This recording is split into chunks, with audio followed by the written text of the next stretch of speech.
Hello everyone, today we are here with Raya. Raya majored in electrical engineering and computer science at UC Berkeley, has done 2 internships at Microsoft, has also interned at Google, and is now an APM at Schmidt Futures. So I'm going to let Raya tell you more about herself and just some of her background. Raya, if you can just do the same thing and talk a little bit more about your background and tell us about yourself.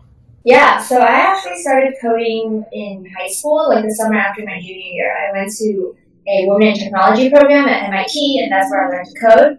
And after I came back, I took AP Computer Science in high school senior year, and I really enjoyed it. So when I was applying to college, I did mainly computer science majors.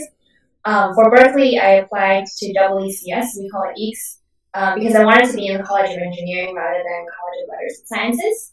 And then my first internship was at Microsoft. It was the Explore program, which is half software engineering and half product management.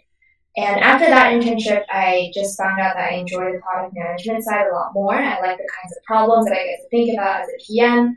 So in the future years after that summer, I've always leaned towards applying for PM internships. And then I did PM at Taiwan when I was studying abroad. So that was a PM internship at Microsoft, Taiwan office. And then the summer after my junior year, I was an APM intern at the Google Mountain View office. And now I am an APM at Schmidt Futures. Okay, Raya. So you said when you were doing the Explore program, which is half software engineering and half PM, that you decided you liked PM more. What did you like about PM better than working in software engineering, and how did you go about making those two choices? Because as you said, you've been coding for a really long time, so that's probably something you really enjoy. What was it about the PM aspect that you liked better?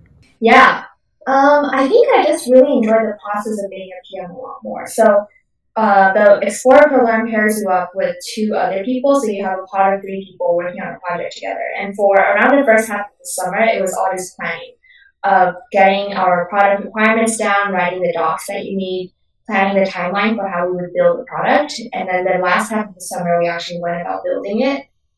And I enjoyed the first half a lot more. I enjoyed thinking about, like, who are the users? Why will they want to use this product?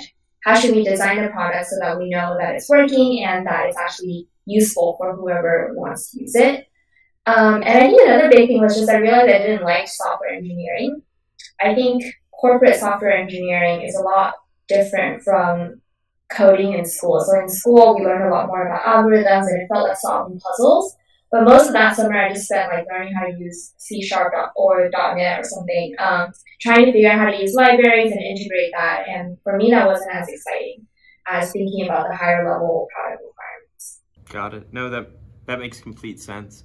Now, so you ended up working at Microsoft twice, once in Taiwan, which is super interesting. I haven't heard anyone have that experience yet. And then you ended up going to Google. Could you talk a little bit about each of those internship experiences, and why did you decide to leave Microsoft to go to work at Google, and why did you ended up deciding not to go back to Google for full time? Yeah. I would say that like at big tech companies, the culture is very team dependent. Every team sort of has their own microclimate going on. So my first internship was with the 3D printing at Microsoft, and they were more scrappy and entrepreneurial because they weren't like a big mainstream Microsoft product. And the PMs and the software engineers were all very opinionated, and they had very strong discussions that would occur during meetings. But it was cool because you got to work on something that not a lot of people knew about, but the people who knew about it were actually very passionate about it. And we had a 3D printer in our office that we were always trying to fix because it was always getting broken. But when it worked, you got this very exciting sense of like, oh, we finally got it working. And I understood why some people were so in love with 3D printing. My second internship at Microsoft Taiwan, I was only there like 2 to 3 full days a week because I was still studying at the same time. But I was working with the Cortana Partner Enablement team in Asia.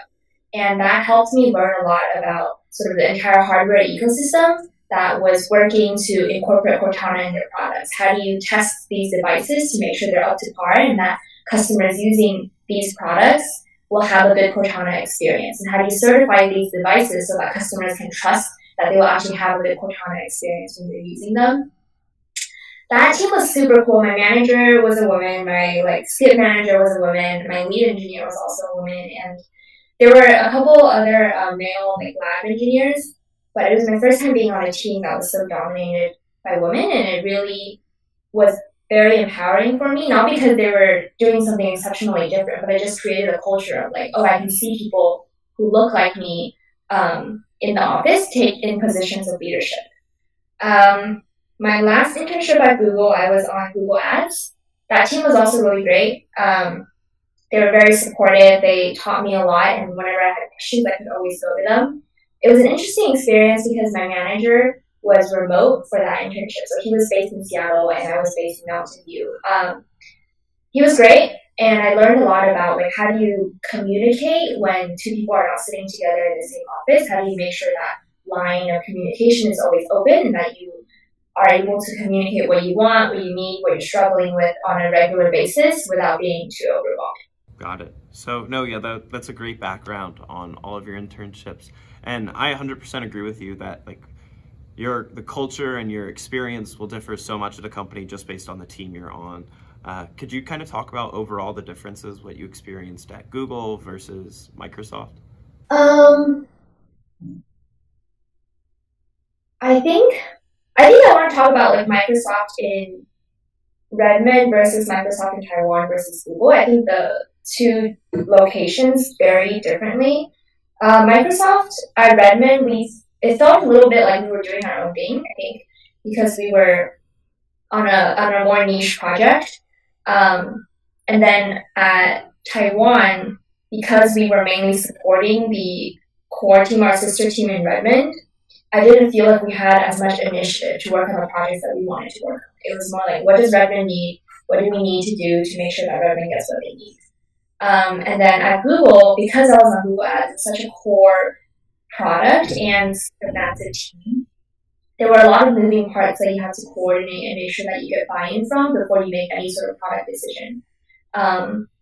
It felt like Google was a little more open in terms of transparency within the team or within the whole company. But I think that's something that Microsoft has been working on, and that doesn't seem to be an issue for some of my friends who are working full-time now at Microsoft. Got it. Okay, so obviously you did really well recruiting. You got to work at 2 big tech companies. A lot of people want to do Google's APM internship. Can you talk to us a little bit about how you went preparing for recruiting each time and kind of that process of how did you think about going into product interviews and the time spent and what that schedule looked? And we can narrow that down, but just starting off with how did you go about recruiting? Yeah, I recruited mainly by reading, cracking the PM interview and then doing a lot of practice questions. So I prepared by mainly reading cracking the PM interview. So I think cracking the PM interview breaks it down into 4 major question categories. And I would record myself answering the questions, and then I would write on my mirror as if it were a whiteboard. If I had a real whiteboard, I would have used it, but I just used my mirror. Sorry, Berkeley norms. But then I would go back and watch the videos and then look at places where I could have improved or things that I should have said or should not have said, and then just work from there. I did a couple in-person interviews with friends who were also applying for PM, but there weren't that many, so I mainly just did it myself, or I would find someone who was already a PM and then ask them to practice with me. That was really helpful and something that people at my first Microsoft internship offered because they knew there was a conversion process for return internships. Now, a lot of people struggle with just getting interviews in the first place. So what do you think helped you kind of stand out with all of those processes every time you applied? Well, I'm not sure exactly, but I think PM is one of those things, once you have the first one, it's easier to get second ones, and it becomes that meme of the cycle of you don't have experience, you don't have a job, you don't have a job, you don't have experience. But I think it helps that I did a variety of things outside of just doing computer classes. So I was a teaching assistant in the Data 8 classes at Berkeley, and I was involved in other clubs or extracurriculars that show that I had an interest outside of things that are computer science. And I tried to keep up to date on different tech news and things like that, or areas I was interested in. And then if you could build that knowledge in during your interviews and show that like, oh, you understand more than just the technical details, you understand sort of the societal implications or the bigger picture ideas. My junior year, I did a non-technical internship while I was in school. I interned at a nutritional nonprofit in Oakland. And during my senior year recruiting, I talked about how even though that internship was non-technical, it taught me a lot of organizational skills. It showed me like the importance of addressing societal issues and different ideas that I could incorporate into a product management role, even though it was not strictly related to technology at all. Got it. Yeah, no, that makes perfect sense. Now, so now that like we've kind of go over that you did really well with recruiting and you're really successful, how did you end up making the decision on where you wanted to do full time? Because a lot of people would really want to do Google APM. So what made you decide to recruit for other things and end up eventually going to Schmidt Futures?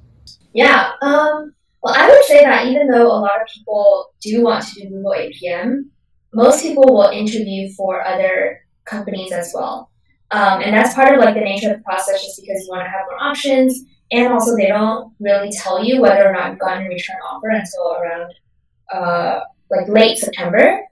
So if you wanted to interview other companies, yeah, you should like get that process started. For me, I think even though I really loved the other APMs I interned with and I learned a lot from my internship, I think my team was great. What was missing for me was really the social good component. I read Anandra Honda's book of Winner Take All in college, and that really impacted the way I thought about technology work. And sort of, is what you're building actually building a better world, or is it just making more money for someone somewhere? So I wanted to look for something that had that social good component where I could feel confident and proud of the product I was releasing into the world. And so, but honestly, I think those opportunities don't exist a lot. That's something Schmidt Futures is sort of trying to address. But I know a lot of my friends who study tech who would have wanted to do social good, but there just weren't those kind of opportunities to do technology and social good. And so when Schmidt Futures came with this super unique program, it's the first year doing it, even though it was very uncertain of like what would happen to us after 2 years, I decided to just try it out because I wanted to do something that was trying to change the world for the better. Now, so I'm actually not familiar with Schmidt Futures, so I'd love if you could just kind of tell us about that. So how many people are in your program? What does that program look like? And then what does Schmidt Futures do? Yeah, so Schmidt Futures is trying to build talent networks and invest in talent around the world. Specifically, the APM program is pairing recent college graduates with projects that are using computer science for social good. This is our inaugural year, and we have 9 APMs. Most of us have freshly gone out of school. A couple of us are 2 to 3 years out of school. And we're just working with teams all across the country, mostly, doing different things. So my project is Plant Village, and it's based at Penn State. They are using machine learning and computer vision to help smallholder farmers in Kenya identify crop disease using smartphones. Another APM is working at a gerrymandering project at Princeton. Someone else is working on a gerrymandering project at Princeton. We've also been working on opiate crisis in Utah and things like that. And so it's a variety of things, but every team is trying to use some form of new technology to address the problem. And Schmidt Futures really tries to, we're a little bit like VCs in that we give out funding to teams, but we want to be more than VCs because we don't want to just give money. We want to provide talent, we want to provide expertise and guidance and networks, which is something that a lot of these smaller nonprofit organizations lack. So we can give them funding, but we also want to show them like, oh, these are success stories in the past, like what can we learn from you, and then what can we provide for you to make sure that you can actually succeed as you're building this. Now, so how long do your projects last? Are this still like a year rotation? And then now your project's in Penn State, so how does that work? Like, can you talk a little bit more about how you fit working in New York City with working in a team in either Princeton or Penn State? Because, you know, not a lot's going on in central Pennsylvania. Yeah. So our rotation length so far, so I started like late September. we had people starting all the way into November. Our rotation length so far is undetermined. Possibly, I think I'm going to be there at least until March. I don't know like how long it will actually be, but the goal is at least to, in our 2 years, to at least rotate, I think around 3, maybe 4 projects, which is more than the number of projects you get at Google, because you only get 2 projects at Google. And then in terms of travel, everyone's travel schedule is different, I think, depending on the size and nature of the organization that you're working with. We have someone who travels down to Utah every other week, someone who goes down to Princeton every couple of days just because it's closer. I've been down to Penn State once, and I've been to Kenya once. And mostly I just meet with my team online, and we have a Slack, and then we have WhatsApp groups with our team in Kenya, and then we have Skype communications with our dev team in India, and then just a lot of email and constant back and forth. And so it really depends sort of on who you're working with, what is their preferred method and frequency of communication, and then you mainly make it work. Now, how do you fit in as the APM within those projects? Is the team at Penn State mostly researchers, and you're helping to guide them in terms of these are the big picture things we're going to think about, these are our requirements, and then you actually have the team in India make kind of what the professors at Penn State come up with? Yeah, so Penn State is like one professor, a couple undergrads. They're doing some lab work in like data, but also we have machine learning engineers and a full-time, I think 1 or 2 full-time machine learning engineers and someone else who's also working on machine learning. But it's a very scrappy team. And then they mainly work on the algorithms and training the data, labeling the data, and using TensorFlow. And then the dev team in India is mainly for building the app and our website. And then we like give our models to the dev team in India to build or to add certain things to the website. But before I joined the team, there was never one person who was just thinking solely about the product, thinking about the product, the vision, what we want to accomplish, and how will we know when we're on our way to accomplishing those things. So a lot of what I've been doing is sort of creating that unifying vision of visiting the team in Kenya and seeing sort of how are things working right now. Do we have metrics tracking how things are being used, if they're successful, if farmers are actually taking advice that we're giving them. And then I created like an OKRs, objectives and key results, and a plan to help the team accomplish these objectives and key results at the end.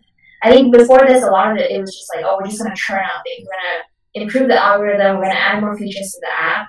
We're going to add a bunch of things without really knowing for sure if it's getting us to our goal of like helping farmers reach financial and food security.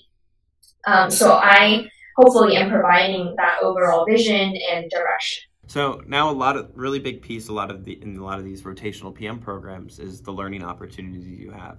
Can you talk a little bit about what Schmidt Futures does for that outside of just working on your project? Yeah, so that's something we're trying to build on, of thinking about like what opportunities and what do we need outside of just working on our projects. I would say that it feels like I'm learning a lot more from my project than I would at a more traditional company, just because the scope is so big. Like this role has never existed on the team before. The number of things I can do is technically not unbounded. So I've been learning a lot just from doing my project. But we also have mentors that they pair you up with within the company.